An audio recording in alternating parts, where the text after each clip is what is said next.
Hello, my friends. How are you today? Lorrie here again. Welcome to my world, and thanks for coming back. We're diving into John again, the Gospel of John, and we're diving right back in at verse number 39, where we left off. And let's see. If you'll remember correctly, the disciple John, who is actually the one who's writing this gospel many, many years later, is talking about himself and Andrew as the disciples here. So let me go ahead and make myself smaller. What are you doing? Bible study. Oh, okay. And we'll make this bigger. And I will pop over here where I can see it. And we'll start with John chapter 1, verse 39. He said to them, "Come and you will see." If you remember, Andrew and John had just asked the Lord Jesus, they had just decided to follow him and had asked him where he was staying. So he said to them, "Come and you will see." They came, therefore, and saw where he was staying, and they stayed with him that day, for it was about the 10th hour. What John was doing by the Jordan was mass evangelism. This is a pattern of personal follow-up. Come is an imperative mood verb and allows for these two men to make a volitional decision. They responded positively to following Jesus. According to Roman time, this would have been 10 a.m. So these disciples spent the better part of the whole day with Jesus. They learned enough about him to want to tell others, which is the principle of multiplication evangelism. That morning, there was one, John the Baptist. Now there were two, Andrew and John. And soon there will be three, Peter, and then more and more. John chapter 1, verse 40. One of the two who heard John speak and followed him was Andrew, Simon Peter's brother. Now, I gotta be honest, some of the names in here confuse me, and sometimes the names are like Jesus gives them a different name.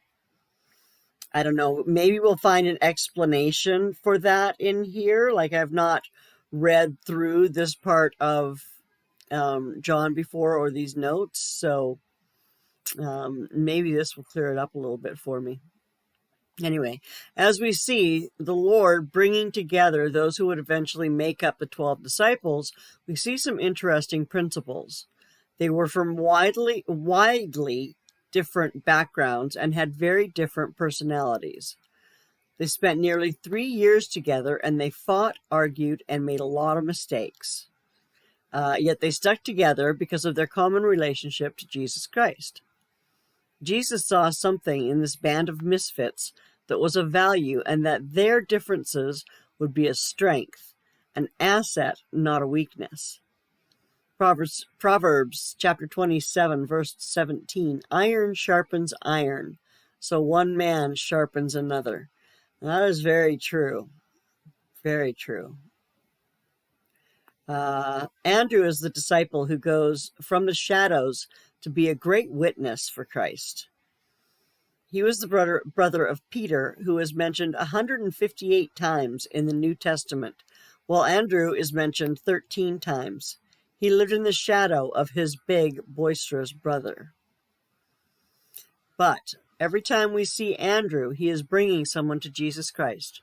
First Peter, then the young boy with the loaves and fishes, then the Greeks who wanted to see Jesus.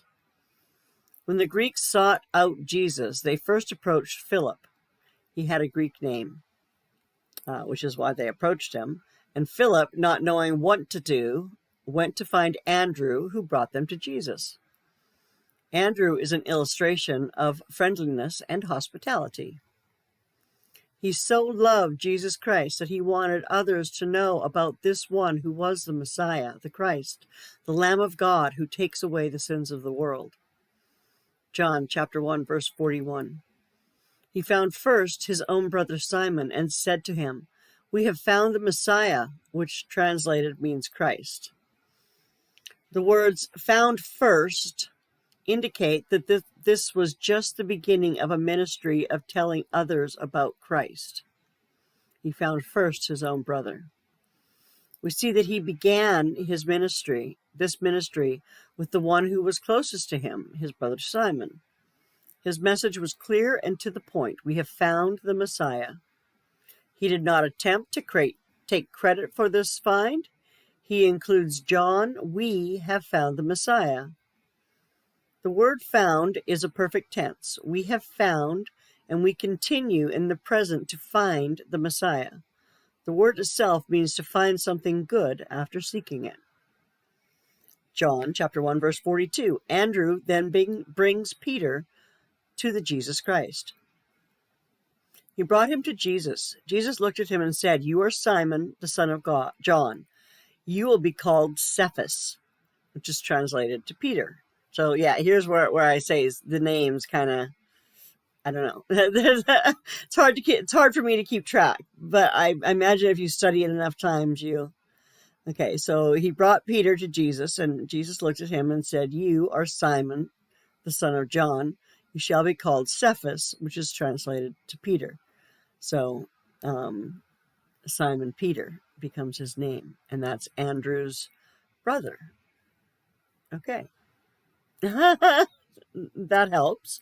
Okay, give me a sec. I need to wet my whistle. That's better. Okay, so John chapter 1, verse 42, Andrew then brings Peter to the Jesus Christ. He brought him to Jesus. Jesus looked at him and said, "You are Simon, the son of John. You shall be called Cephas," which is translated to Peter. Here is something believers have been doing ever since, leading people to Christ. Andrew brought Peter to the Lord Jesus Christ. And Jesus welcomed Simon, son of John, and gave him a new name, Cephas, which in the Greek is Peter, literally translated a stone. The significance of this will be seen when Jesus is revealed as the cornerstone. Peter will be a chip of the cornerstone and a strong pillar of the early church. Interesting.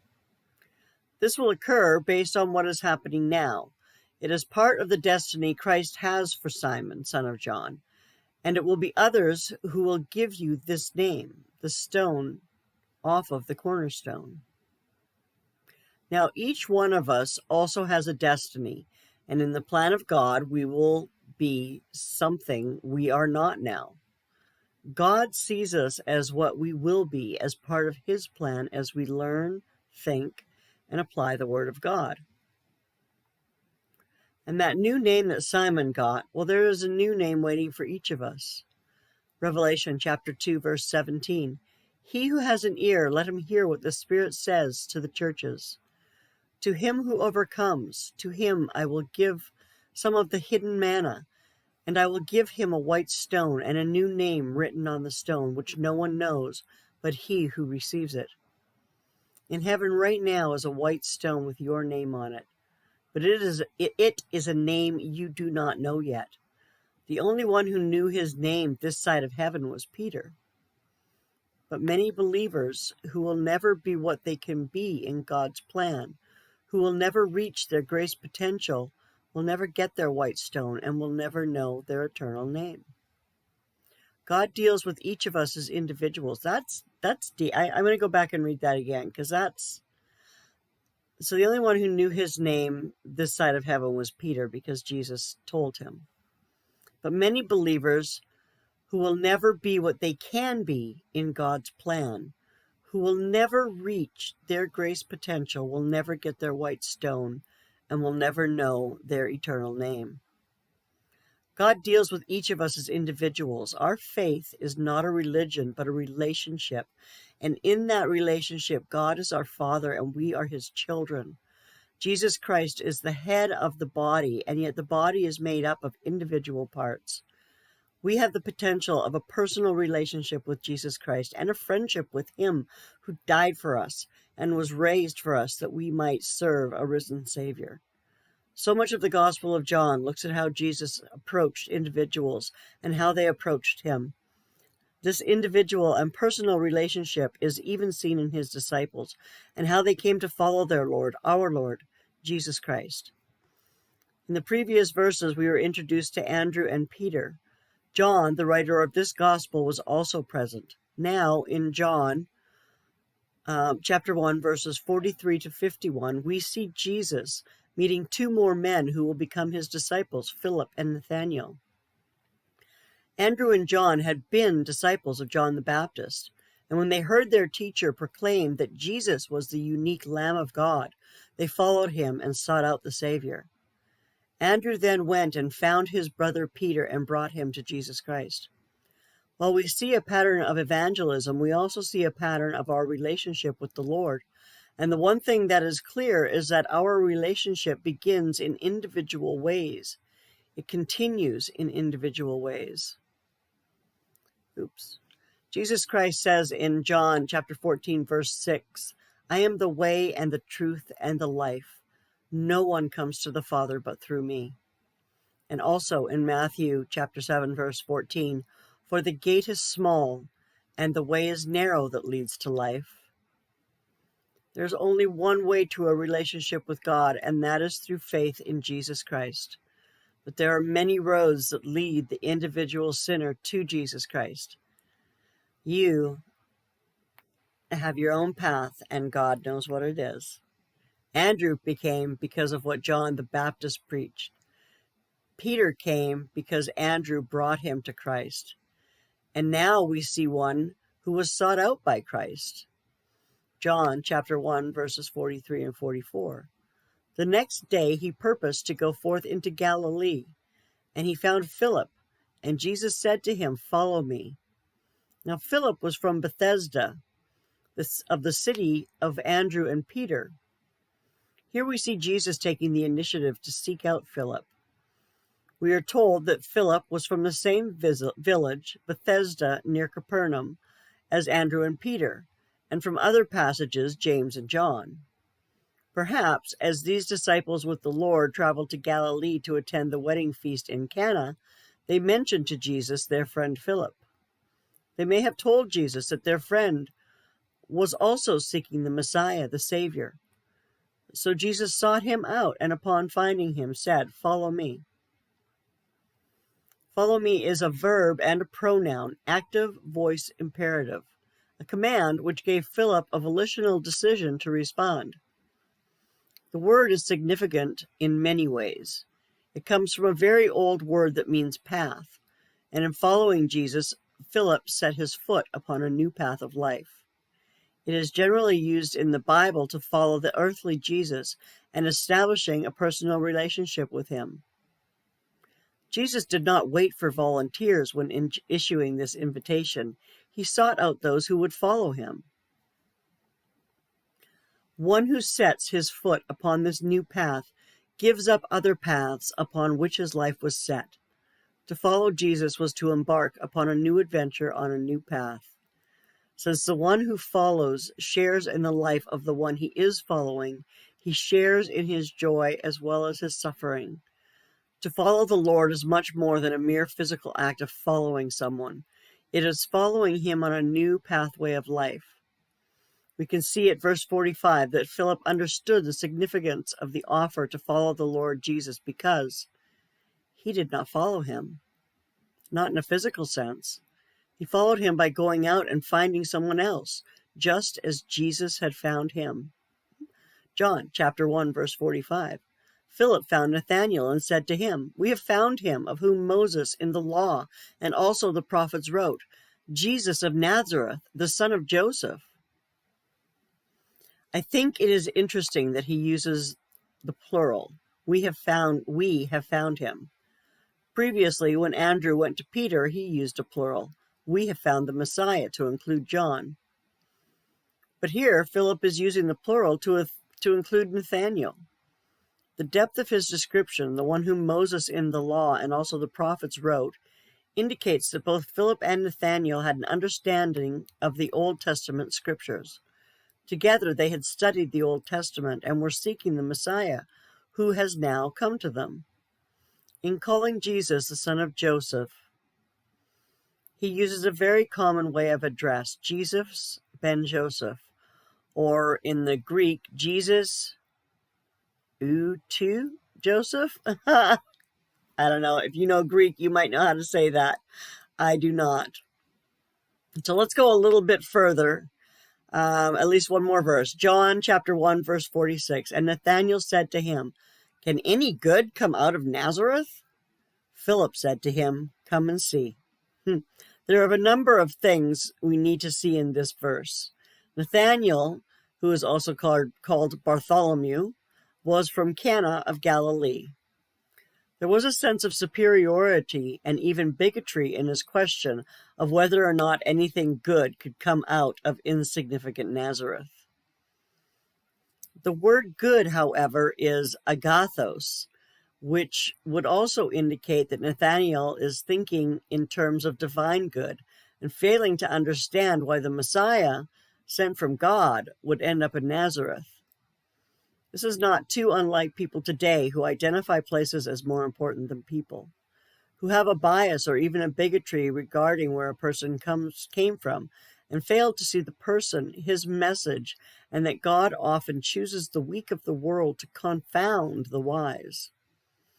In Micah chapter 5, verse 2, "But as for you, Bethlehem Ephratah, too little to be among the clan of Judah, from you one will go forth for me to be ruler in Israel. His goings forth are from long ago, from the days of eternity." Wow, we'll have to go study that, won't we? Philip did not have an answer for this, so he did what perhaps all of us should do more often. He told his friend, "Come and see." Okay, and we are actually going to stop there because we're next going to take it looks like a closer look at Nathanael and Philip. So we will do that next time. For now, I'm going to hide this and unhide this and make this a little bit bigger and pop on here to say thank you so much for sharing this Bible lesson with me. It's fun for me to read it out loud, and I hope and pray that you are also getting something out of it. And I have to tell you, for those of you who are encouraging me and letting me know how much you're enjoying these readings, I really appreciate that, because it is a little nerve-wracking to try to put this out there if you've never have before. Anyway, thank you. Thank you, thank you, thank you. I will see you soon. Subscribe if you haven't. You're supposed to subscribe, and then you would get that. You can hit that notification bell and get notified whenever I put one of these videos out. I try to do it. I try to study the Bible every day. I don't always make it every day, but I do try to study the Bible every day, and I'm just going to continue sharing that with you. And we'll see where that goes. If you have any questions, you can certainly ask them. I may not know the answers, but I do know the person who wrote those notes, and can actually have communications with that person directly. And so if you have questions, I'm happy to pass them along and bring back the answers to you. So have yourself a wonderful day. I will see you soon. Bye now.